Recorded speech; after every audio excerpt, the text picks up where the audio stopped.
Hello everyone, this is my Africa show and we're back with another topic, another episode.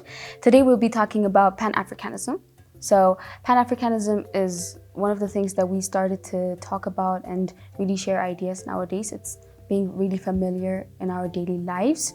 So I'll try to really explain Pan-Africanism in one of the different terms, and one of those are economically and politically. I'll just try to touch the two of it. So economically, Pan-Africanism means being able to be economically dependent. It's in call for all Africans that live here in the African continent or abroad to come and pull out their resources. It can be their time, their money, their education, anything they call as a resource, to pull it out and invest it in Africa to make Africa economically strong and independent, at the same time competent. So that's what Pan-Africanism means in terms of economy. The other one is Pan-Africanism, when we try to define it in terms of political, is it's being able to be led by a leader that is elected in a democratic way, and at the same time being free from any external foreign powers, or basically colonialism or any colonialists. So being free from that is one of the reasons or one of the ways we can explain Pan-Africanism politically. It means exercising our political rights and freedom.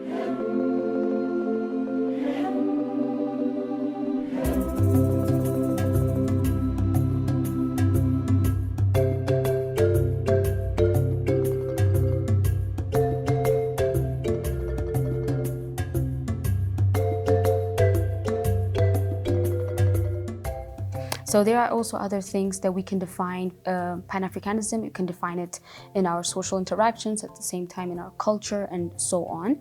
So from this above explanation, we can sum up that Pan-Africanism means it's a sense of brotherhood, and at the same time it means that all African descents, that means Africans and people that are Africans, should work through or should work for a common interest and be united, because in order to achieve that interest, they should be united. So that's the basic concept of Pan-Africanism.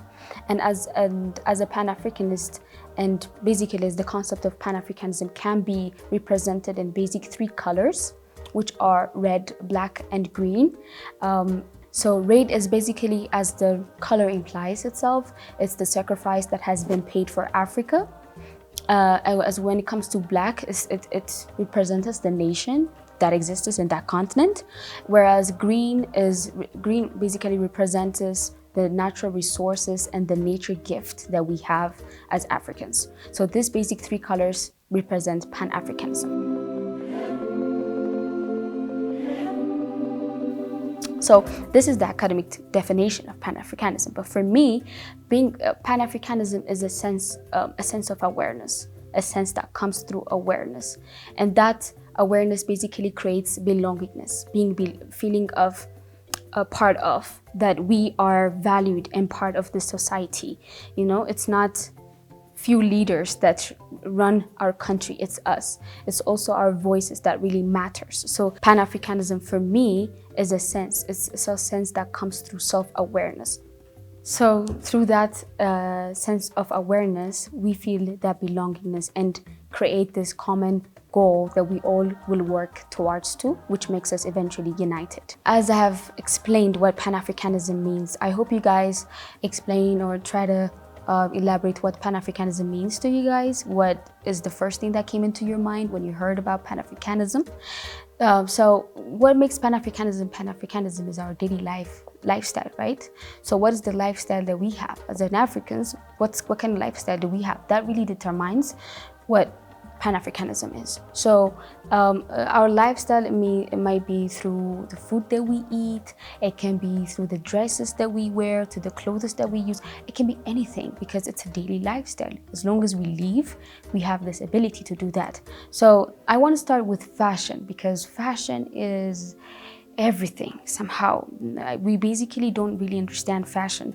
So I really want to start lifestyle from fashion. So fashion is clothing, and most of African clothings are bright color, have different patterns, and have their own meaning. So colors have their own effect on people. Most people really don't understand that. So let me just give you some few examples. For example, blue is a sign of love and harmony. When it comes to yellow, it's a sign of rich and wealth, for like when it comes to the African context. Okay, I don't want you guys to lose that concept. So when we come to other colors like purple, it's a sign of femininity. So every colors, they're not just colors, they say something about who we are. It's a way that we can tell about someone's character, identity, and even personality. And even when we come to Ethiopia, northern part of Ethiopia, the hairdo and the styles that women basically wear says a lot about their status, whether they're married or not, and even what kind of man they're married to. That really shows through, we can tell from the way they wore their clothes, they wore their jewelries, and at the same time, what kind of hairdo they are done with.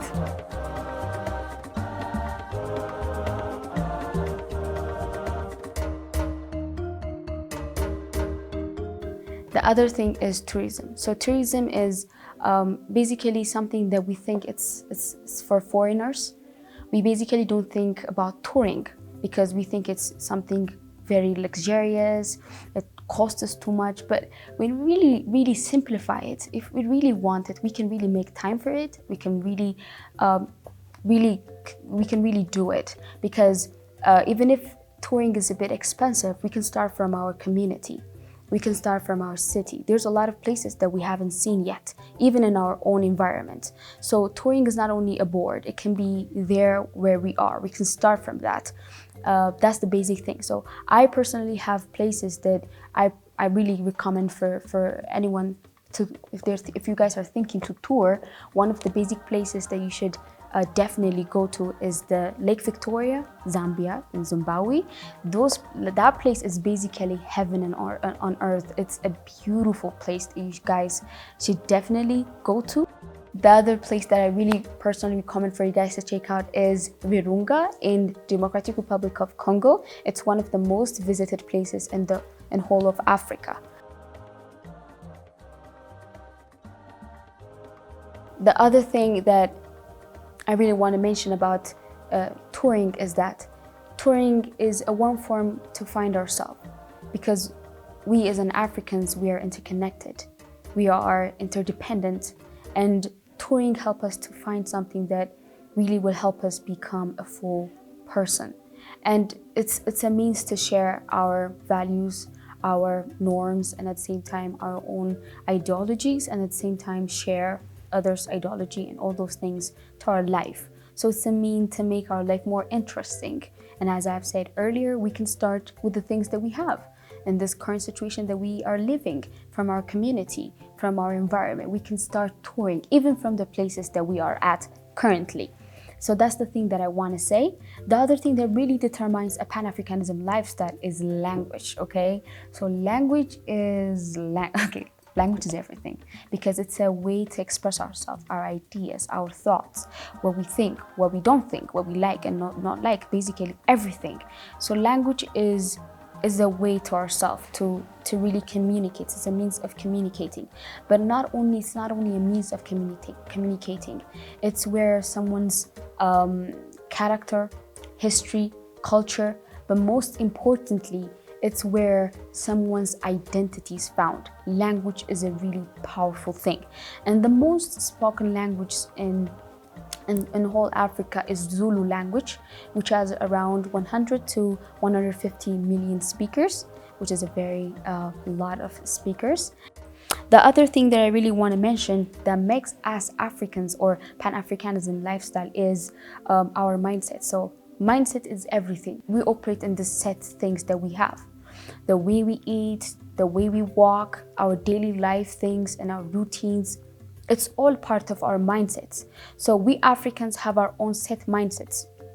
So mindsets as an African is a set beliefs that we have as an Africans. For example, let me give you some few examples that I really enjoy. In some part of Africa, pointing your fingers is really offending. You don't do that. It's like they get mad angry, because it's a sign of disrespect and threat. And in some part of the world, it might not be. And at the same time, Respecting is really mandatory in African mindset or in African lifestyle. Respecting is something that you don't have a choice for. You have to respect. Other set beliefs that we have as an Africans, some of them came by a reason, through specific reasons, and some of them was just things that the society has been doing for very long years, that we Africans just accepted the way it is. So I hope you guys had got some useful informations, and I hope you guys have been discussing all those African mindsets and what you really believe Pan-African lifestyle should be. Let us know your comments and ideas on what topic we should be talking next on the video below, and make sure to share us what kind of Pan-Africanism lifestyle we should be having on our short SMS 6121, and I'll be back at you with another topic, with another episode. Till then, goodbye.